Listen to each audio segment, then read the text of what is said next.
بسم اللہ الرحمن الرحیم إن ربك هو أعلم بمن ضل عن سبيله وهو أعلم بالمهتدين صدق الله العلی العظیم۔ سورہ قلم کی آیت نمبر 7 کے الفاظ کے معانی بیان کیے جا رہے تھے۔ ضل یعنی گمراہی کا معنی بیان کر دیا تھا تفصیل کے ساتھ کہ انشاءاللہ آپ کے ذہن نشین ہو گیا ہوگا۔ آگے بڑھتے ہیں۔ عن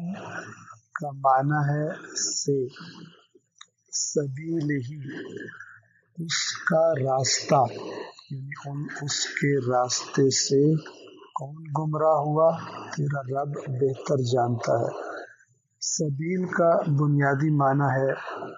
ایسا راستہ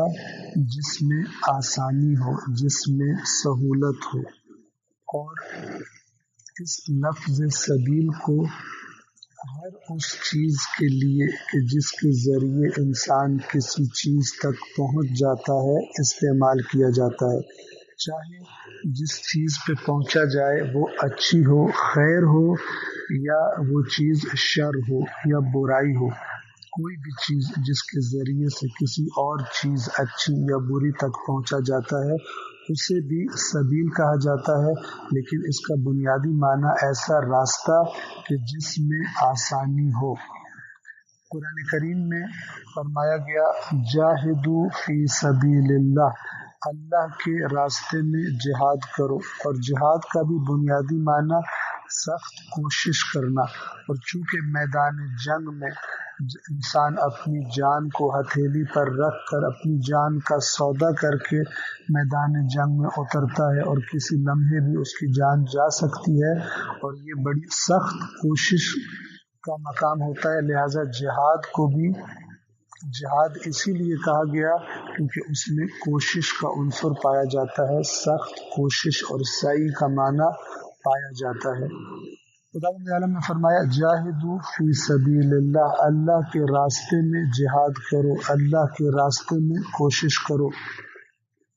یعنی صحیح اور انتہائی کامیابی، آخری اور فائنل کامیابی تک پہنچنے کا آسان ترین راستہ وہی ہے کہ جس کی طرف اللہ دعوت دیتا ہے اور جس کی طرف اللہ کا رسول دعوت دیتا ہے۔ لہذا رسول اللہ سے بھی فرمایا ادعو الی سبیل ربک بالحکمہ، سورہ نحل کی آیت نمبر 125 میں فرمایا کہ اپنے رب کے راستے کی طرف دعوت دے حکمت کے ساتھ۔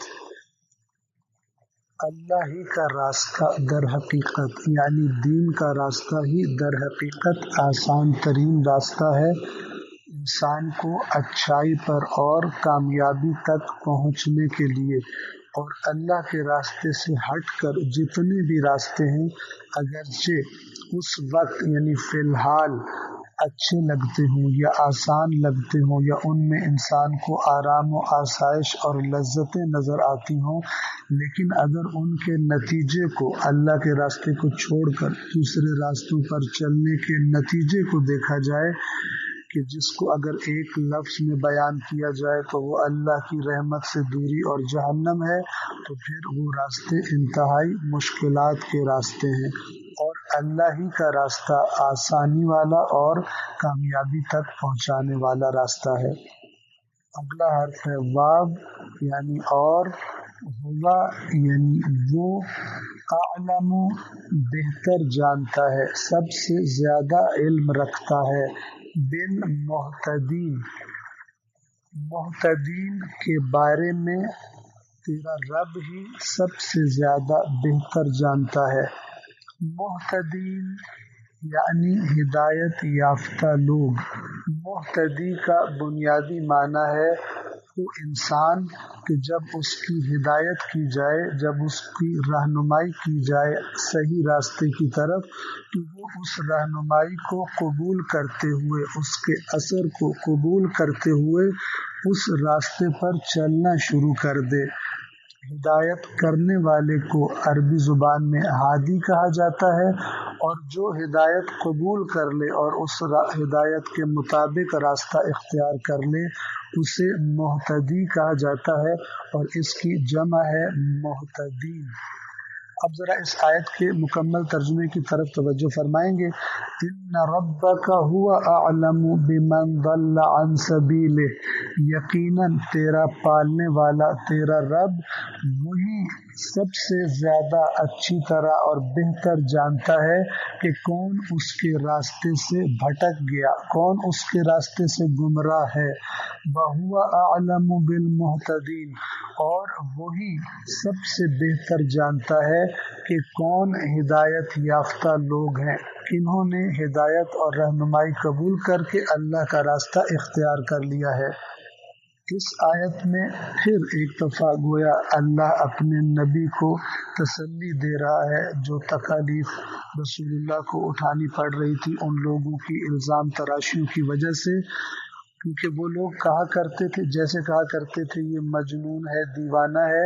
اسی طرح کہا کرتے تھے کہ یہ گمراہ ہے، یہ گمراہی کی باتیں کرتا ہے، خود بھی گمراہ ہے اور جو اس کی بات سن لے وہ بھی گمراہ ہو جاتا ہے۔ لہٰذا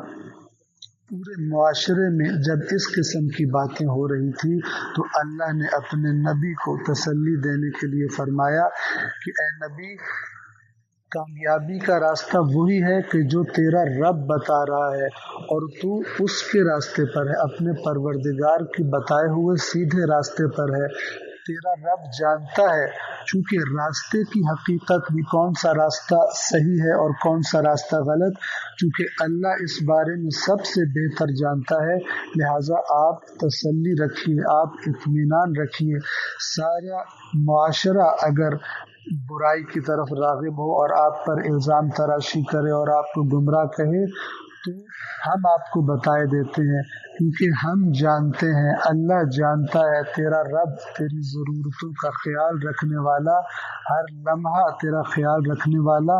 وہ سب سے بہتر جانتا ہے کہ اس کے راستے سے، اس کی سبیل سے کون بھٹکا ہوا ہے، اور وہ تو نہیں بلکہ تیرے مخالف بھٹکے ہوئے ہیں۔ اسی طرح یہ لوگ تیرے مخالف اپنے آپ کو ہدایت یافتہ اور تجھے گمراہ سمجھتے ہیں، لیکن ہم بتائے دیتے ہیں کہ یقیناً اس بات میں شک ہی نہیں کہ تیرا رب ہی بہتر جانتا ہے کہ کون ہدایت یافتہ ہے، کنہوں نے ہدایت قبول کی ہے، اور وہ تو اور تجھ پر ایمان لانے والے افراد ہیں، اور تمہارے مخالف اللہ کے راستے سے بھٹکے ہوئے بھی ہیں اور وہ ہدایت یافتہ بھی نہیں ہیں۔ السلام علیکم ورحمۃ اللہ وبرکاتہ۔